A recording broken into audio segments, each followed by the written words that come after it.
Rob Kauffman joins us now. Rob, thanks for being with us. So good morning, Will. You've got this school. We've seen the pictures of the building, by the way. Beautiful school, 1895, I believe it was built. And tell me about the plans they tried to put in place to bring in migrants to shelter in the school. Yeah, so there was a plan by an LLC who came and approached our local government.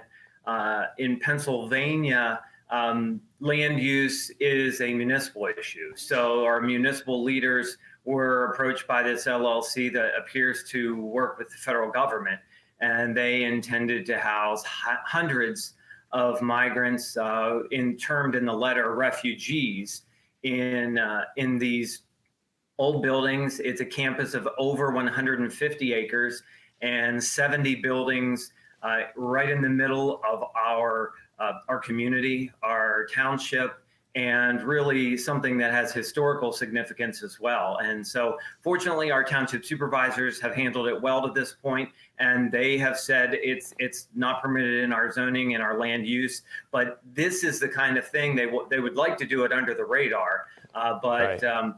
This time we found out about it. Well, let's put it into context. How big is your town, this township, this rural area of Pennsylvania? So the township that this would be sited in is about 18,000 people. The overarching area called Chambersburg, which includes about 4 municipalities and a few more, is about 70,000 people. Either way, small community, 18 or 70,000. Yep. And then hundreds of migrants. Any idea where they would have come from? No, it was very vague. We're still learning more information, getting more information from folks on the federal level. We've been working closely with Congressman John Joyce, who is our representative in Washington, D.C., just trying to figure out what happens in these scenarios. So we have very few details, which I think is what they like. Right. That's what they would like to do. You know, towns don't find out about it until they're embroiled, usually in the controversy and the mess that it's created. And then let's talk about really quickly the logistics of how this happens. I know you said it's an LLC and it was in partnership, which is a form of a corporation. I'm assuming it's some type of nonprofit in partnership with the federal government to bring these in, and no real, I can tell, no real details, and I would assume no coordination with the local community.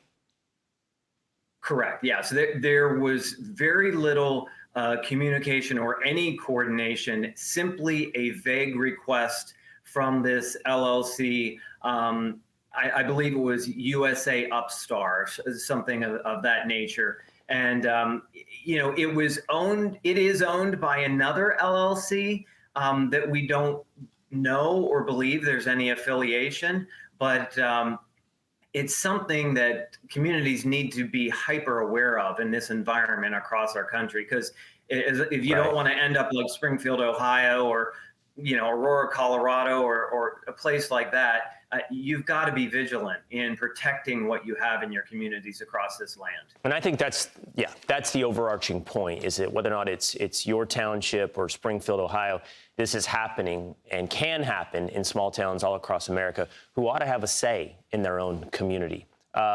We appreciate you being with us this morning and helping us understand this issue. Thank you so much. Thank you, Will. All right, by the way, Fox and Friends reached out to the organization working to turn the school into a shelter, and we have not heard back.